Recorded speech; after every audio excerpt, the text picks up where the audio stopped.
Madame, Monsieur, bonjour. Bienvenue dans le dernier 12h30 de cette année 2023 sur RTI2. Je prends plaisir à vous le présenter à présent les titres. Nous sommes en plein dans les fêtes de fin d'année et puis parlons des festivités de fin d'année, du concept Abidjan Ville Lumière. On en reparle dans quelques instants. Et puis présidentielle au Sénégal, analyse de la candidature de l'opposant Ousmane Sonko repoussée à janvier 2024. C'est tout pour les titres. Une fois de plus, soyez les bienvenus. La ville d'Abidjan est illuminée en cette période de fin d'année. Le concept Abidjan Ville Lumière, lancé en 2012, favorise ses décorations et ses lumières dans plusieurs carrefours de la capitale. C'est le cas notamment au plateau devant le palais de justice, sur le pont de Gaulle en allant à Treichville. On en trouve aussi dans la commune de Cocody. Bref, on en trouve partout à Abidjan. Ces décorations attirent de nombreux Ivoiriens qui viennent faire des photos et passer du temps en famille. En dehors de ces derniers, des personnes venues d'autres pays profitent pour faire un tour et contempler ces décorations. Alessandra Boparguin, Cadet Bachil. Abidjan, c'est là où il faut être en cette période de fête de fin d'année. La ville est illuminée.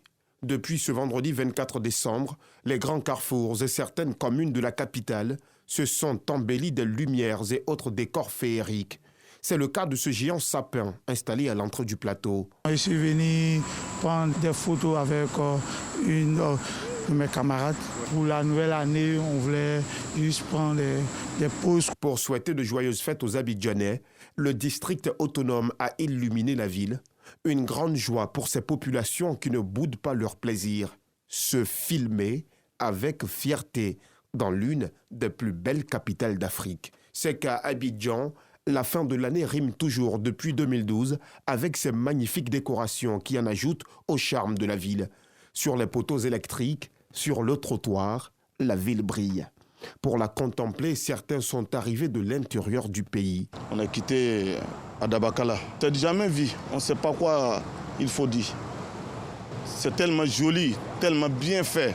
Tout le monde doit se déplacer pour venir regarder. À Treichville, ces illuminations majestueusement installées le long du pont de Gaulle vous séduiront forcément. Pour les yeux, c'est un beau spectacle.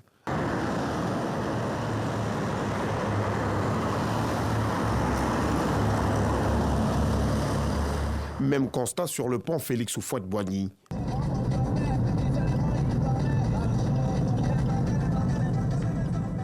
Au plateau, palais de justice d'Abidjan, c'est un régal pour ces Ivoiriens et même pour cette famille marocaine. Pour venir voir le décor, vu que ma grand-mère est venue du Maroc, elle apprend des choses et puis elle avait envie de venir prendre des photos et voir le paysage. Ici, des business sont nés. Salomon profite des visites pour faire son métier de photographe. Il immortalise les passages des uns et des autres. Nous faisons des photos minutes. Voilà, c'est-à-dire nous lavons des photos et tourner en même temps sur le champ. En termes de chiffres, le 31, bon, on peut s'en sortir avec au moins 50 000. Pour les familles ivoiriennes, Abidjan Ville Lumière est une belle occasion de détente. Enfants et parents en profitent. Les décorations sont magnifiques, c'est joli à voir, il n'y a rien à dire, c'est très beau. C'est très beau pour les étrangers qui vont venir pour la CAN, vraiment. Ça fait la fierté de tout le monde. On est fiers d'Ado, que Dieu le garde longtemps dans la bonne santé. Je dis merci à mes parents qui m'ont envoyé ici pour admirer les couleurs du plateau. On est arrivé, on a admiré le coin. Le coin il est très beau et très chic. On a pris beaucoup de photos, c'est admirable. Et on remercie ceux qui ont placé ça pour nous. On souhaite bonne heureuse année à tous les Ivoiriens. 11 ans après la première édition, Abidjan Ville Lumière a dépassé les frontières de la Côte d'Ivoire. Des ressortissants de la sous-région effectuent le déplacement pour contempler la beauté de la capitale. On vient du Mali précisément pour juste visiter, voilà. On en a entendu parler de la lumière, la décoration en Côte d'Ivoire. Donc ça nous a plu et j'en profite effectivement pour envoyer madame également aussi pour venir visiter. Il y a la lumière partout, il y a l'attirance, il y a la beauté, ça donne plus d'éclat à la ville. Ce projet, né de la volonté du district autonome et parrainé par la première dame Dominique Ouattara, est une source de fierté, un indicateur du dynamisme de la capitale. Avec ces illuminations, la magie des fêtes de fin d'année prend tout son sens dans nos cœurs et dans nos esprits. C'est une totale réussite dont nous sommes très fiers et qui caractérise de façon remarquable la ville d'Abidjan durant la période festive de la fin de l'année. À cet effet, je voudrais remercier tous les partenaires qui ont contribué à la mise en œuvre de ce bel événement. Les animations lumineuses qui ont été pensées et conçues cette année avec la Coupe d'Afrique des Nations en toile de fond sont de véritables chefs-d'œuvre. Nous avons hâte de les voir prendre vie. En plus des illuminations le 31 décembre, nous pourrons profiter du traditionnel feu d'artifice sur les bords de la lagune ébriée. Ce spectacle pyrotechnique marquera de façon magistrale le passage à l'année nouvelle. Ces feux d'artifice viendront rajouter de la joie au cœur des Ivoiriens dans la période des fêtes. Avec le pont Alassane Ouattara, installé majestueusement au cœur de la capitale, c'est une fin d'année illuminée que vivent les Abidjanais. Ce pont, autre source de fierté, s'illumine à l'occasion des fêtes, les jours fériés, avec ses couleurs orange, blanc et vert, symbolisant le drapeau de la Côte d'Ivoire. Une destination à ne pas manquer, surtout pour la Coupe d'Afrique des Nations 2023. Bien dit Alassane Drabo. Après la fête de Noël, certains responsables des magasins de jouets les retirent pour faire place à d'autres articles. Pendant ce temps, des parents qui n'ont pas pu acheter des cadeaux pour leurs enfants avant la Noël profitent de ces derniers moments pour faire plaisir à leur progéniture. Assiton Diarra, Batil Kader. Dans la commune d'Adjamé, après la fête de Noël, les responsables de ce supermarché retirent certains jouets au profit des articles de la CAN, Coupe d'Afrique des Nations. Vu que la saison de Noël est passée, qu'on a dépassé le 25, nous estimons que les articles de Noël ne se vendront plus assez. Et que le prochain événement à suivre en Côte d'Ivoire ici, c'est la Coupe d'Afrique des Nations qui débutera le 13 janvier. Du coup, nous sommes en préparation pour les installations des différents articles de la CAN, pour permettre aux différents clients qui viennent ici de s'octroyer des marchandises comme les perruques, prochainement les maillots, des drapeaux, des vuvuzelas et tous les articles qui sont en rapport avec la CAN. Pendant ce temps, certains parents saisissent cette occasion pour donner le sourire à leurs enfants. Je suis venue aujourd'hui au supermarché à propos des cadeaux des enfants. On avait déjà fait l'arbre de Noël au fait. Ça c'est pour ceux qui vont répondre aux questions. On va faire des jeux. Kwasi Kona est venu à nouveau acheter des jouets pour son enfant qui a eu un bon rendement scolaire. Je dois effectuer des achats avant les fêtes même. Je suis de passage ici pour pouvoir encore acheter des cadeaux pour les enfants.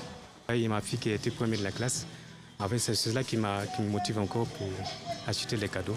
Non loin de ce supermarché, ici, le magasin est partagé entre fournitures scolaires et jouets. Les parents qui n'ont pas eu le temps de se déplacer pour venir acheter les jouets pour les enfants, ces parents viennent, pas comme avant le 25, puisque le 25, ça c'est le jour même de la Noël. Donc les parents viennent beaucoup. Notre activité de base, c'est la vente des articles scolaires puis bureautiques. Donc quand les jouets, là, on finit avec la période de jouets, on réinstalle ce que nous vendons avant. Fatim Kalou préfère acheter ses jouets après la Noël dans le but de les avoir à moindre coût. La Noël est déjà passée. Pour moi, les prix vont baisser, c'est pourquoi je suis venue maintenant. Il y avait l'argent, mais je voulais attendre parce qu'avant Noël, il y a trop d'affluence avec les enfants, là, il y a trop de bousculades. Après la Noël, plusieurs magasins retrouvent leur décor habituel. Le mois de décembre est un moyen pour les responsables des magasins de booster leur chiffre d'affaires. La Fédération estudiantine et scolaire de Côte d'Ivoire a un nouveau secrétaire général. Il s'agit de Camboursier, étudiant en Master 2 au département des sciences économiques et gestion à l'université Félix Houphouët-Boigny de Cocody. Il a été élu secrétaire général à l'issue du 12e congrès extraordinaire de la FESI. Non Sangaré. Il est le nouveau secrétaire général national de la Fédération estudiantine et scolaire de Côte d'Ivoire. Sie Kambou, étudiant en Master 2, option économie de développement à l'université Félix Houphouët-Boigny, a été élu secrétaire général à l'issue du 12e congrès extraordinaire de la FESI. Nous avons au total 10 000 congressistes répartis entre 647 sections. Le comité d'organisation a enregistré 11 candidatures. Et sur les 11 candidatures, a été élu, suite à l'élection qui s'est tenue, le candidat Camboursier avec 98,13% des suffrages exprimés. Élu pour la mandature 2023-2025, le nouveau secrétaire général entend contribuer au rayonnement du système éducatif ivoirien. Notre mandat est placé sous le sceau de la gestion participative et efficiente de l'école ivoirienne, dans le but de faire la mue de notre organisation pour le développement du système éducatif de la Côte d'Ivoire. Il rassure également les autorités de tutelle de sa parfaite disponibilité à proscrire la violence à l'école. Née en 1990, la Fédération estudiantine et scolaire du Côte d'Ivoire est une organisation apolitique dont le but est la défense des intérêts matériels et moraux des élèves étudiants du Côte d'Ivoire. Ambroise Kessié, homme d'affaires et vice-président de la Fédération pour la paix universelle, a été fait docteur honoris causa pour une université internationale. Il a reçu ses attributs dans la commune de Cocody. Maïssa Kogay, Cissé Ibrahim. Toge Parchemin, Ambroise Kessié, opérateur économique, vient de recevoir officiellement sa distinction. Fait docteur honoris causa par une université californienne, il compte poursuivre ses actions de développement et de paix. Aujourd'hui, c'est la totale. Mes premiers mots sont des mots de joie et de fierté. Parce que ça prouve que tout ce que nous faisons est suivi. Je dis merci donc aux universitaires qui ont donc pensé à nous. Après cette cérémonie, Ambroise Kessié compte apporter la nouvelle de sa distinction aux populations de sa ville natale, Gagnoa, à l'ouest du pays. Le doctorat honoris causa est une marque de distinction offerte par une université à une personnalité ayant posé sa marque dans un domaine particulier. La grande messe humoristique de la radiodiffusion télévision ivoirienne Bonjour 2024 s'est tenue ce vendredi 29 décembre 2023 au parc des expositions de Port-Bouët. Ce rendez-vous annuel du riz de la RTI a réuni sur une même scène les humoristes de plusieurs générations. Nonsangare Kader Bachil. L'édition 2024 de Bonjour se tient pour la première fois au parc des expositions d'Abidjan-Port-Bouët. Pour l'occasion, les amoureux du rire n'ont pas voulu rester en marge de l'événement dans ce somptueux et magnifique cadre.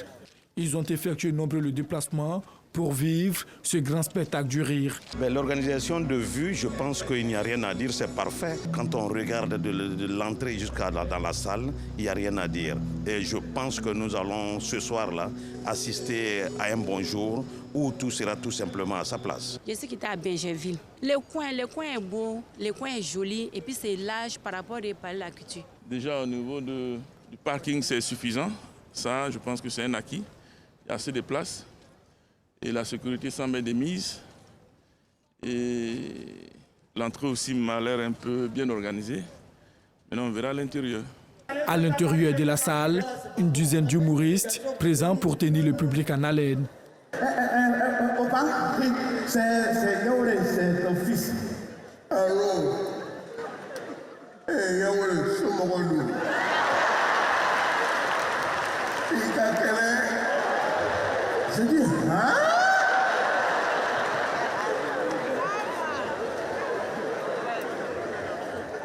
C'est-à-dire, de maman jusqu'à tout bas. Mais là, on n'a pas envahi, on a invité. Quand une femme est belle, elle ne tombe pas en transe. Même si l'esprit vient, quand c'est la touche, elle va dire, oh Jesus. Mais tu entends de la foule là-bas. Tu t'envoies, elle ne sait même pas quoi faire. Et elle a porté collant parce qu'elle savait qu'elle allait tomber. Moment de blagues, mais aussi moment de fou rire. Nous avons des échéances vraiment très importantes qui va arriver bientôt là. Et c'est important aussi de passer de bons temps avant que les choses sérieuses commencent. Mais depuis tout ce temps, je passe mon temps à rire souvent, tu vois. Donc, je passe vraiment un bon moment et ça fait plaisir d'être là. De l'ambassadeur à Galawal à Joël en passant par Ankadeka, Bonjour 2024 a tenu toutes ses promesses. Les enfants de parce que la télévision a commencé sur placement. Non! Il y a toute une histoire. Vous vous rappelez un peu? La télévision, il y a quoi?